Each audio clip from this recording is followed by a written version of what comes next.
Buen día, mi nombre es Fátima del Rosario Puente Pérez. Soy estudiante de la maestría en Ciencias de la Ingeniería en la Universidad Autónoma de Zacatecas. Soy autora y presentadora del póster. Mis coautores son el doctor Alan Bañuelos, la doctora Claudia Valero, el doctor Lázaro Canizales, el doctor Leo Alvarado, el doctor Alfonso Talavera y la doctora Elvia Valdés. Mi tema de investigación es fabricación de prótesis dentales con nanopartículas de hidroxiapatita de calcio y plata mediante impresión 3D DLP. En el contexto de esta investigación nos centraremos en la técnica de impresión, en particular en la impresión 3D DLP. Para esta técnica se utilizará un material avanzado que es una mezcla de resina fotopolimerizable con nanopartículas de hidroxiapatita de calcio y plata, garantizando que este material cuente con propiedades como biocompatibilidad, mejor actividad antimicrobiana, entre otras. La investigación se realizará en torno a dicha actividad de la prótesis dental contra microorganismos como el Streptococcus mutans y el Candida albicans, principales causantes de las caries, y a la par se hará un estudio in vitro de citotoxicidad. Para la metodología se realizaron los siguientes pasos. Primero, se realizó la síntesis de las nanopartículas de plata, para posteriormente realizar su caracterización mediante DLS y ver que el tamaño de las nanopartículas eran los esperados.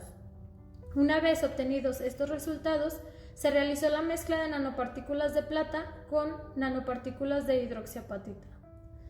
Una vez realizada la mezcla, variamos concentraciones para posteriormente mezclarlas con la resina fotopolimerizable. Una vez obtenidos estos, realizamos la impresión. En la impresión se realizaron también diferentes pruebas, ya que se varió el tamaño de capa de la base hasta la impresión final. Los métodos de caracterización que utilizamos una vez obtenida la pieza impresa fueron XRD, SEM y EDS. Los resultados obtenidos fueron los siguientes. De la caracterización de las nanopartículas de plata mediante DLS obtuvimos que las nanopartículas tienen un tamaño de alrededor de 4 a 5 nanómetros, mostrados en la figura 2. Mientras que la concentración que hay de nanopartículas con este tamaño es de 98%, mostrado en la tabla 1. En la tabla 2 podemos observar las distintas concentraciones que se pusieron a la mezcla de resina, mostrando también cuáles lograron polimerizar y cuáles no. En la imagen podemos ver cuáles terminaron de imprimir y las que no se pudieron terminar de imprimir, viendo que la de 0.7 y 0.4% fueron las únicas que se logró obtener la pieza final. Una vez obtenido esto, tomamos la pieza con mayor concentración, que fue la de 0.7%, para realizar su caracterización mediante XRD, que es la gráfica de color verde. También se caracterizó la hidroxiapatita sola, pero con 3 diferentes tratamientos. La gráfica de color negro es la hidroxiapatita comercial, que fue la que se compró para realizar las pruebas, con tamaño de nanopartículas de 60 nanómetros. La otra hidroxiapatita fue una que se sintetizó, que es la gráfica de color rojo. Y otra es la hidroxiapatita calcinada, que es la gráfica de color azul.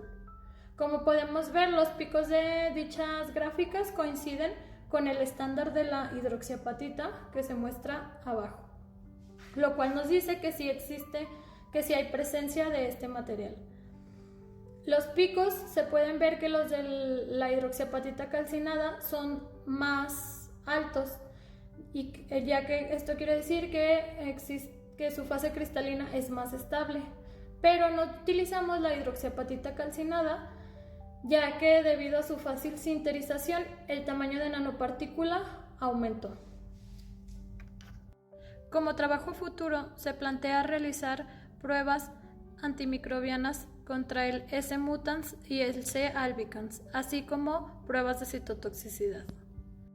En conclusión, en base a los resultados mencionados, se contribuirá con una técnica que utiliza un material biocompatible y antibacteriano, lo que permitirá mejorar la calidad de vida de las personas que utilicen este implante, ya que se espera que la prótesis dental sea más funcional y durable, disminuyendo también el tiempo de fabricación de la prótesis implementando este método.